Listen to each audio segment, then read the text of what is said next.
Romea Strata è un percorso importante che si presenta oggi. Sì, un percorso importante che va un po' anche a concludere un percorso che è iniziato qualche anno fa in Regione Veneto con Across Veneto, dove abbiamo creato dei percorsi lungo tutto il nostro territorio legati al cammino della fede e della spiritualità. Sono 7 in particolare che vanno un po' tutti a coinvogliarsi in questa grande via che è la Romea Strata e che ci è stata presentata, proposta da Don Raimondo e che vogliamo sostenere come Regione Veneto proprio nell'anno del Giubileo e che va a raccogliere tutti questi fedeli che possono, passando per questa via, arrivare a collegarsi alla via Francigena e quindi andare a Roma. Per noi sono percorsi importanti di sviluppo non solo dal punto di vista religioso e spirituale, ma anche dal punto di vista turistico, dato che nella nostra regione sta crescendo sempre di più anche la voglia e la richiesta di questo tipo di turismo che poi fa conoscere anche quelle che sono le nostre bellezze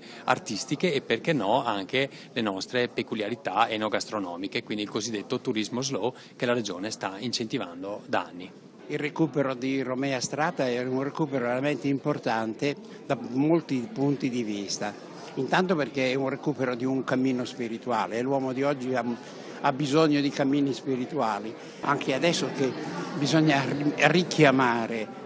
queste presenze nel territorio, ma anche perché il cammino rappresenta in fondo l'icona della vita. Noi siamo pellegrini continuamente in viaggio e quindi il fatto che ci venga proposto un percorso particolare con delle attenzioni particolari da parte del territorio e di chi abita il territorio mi pare estremamente importante.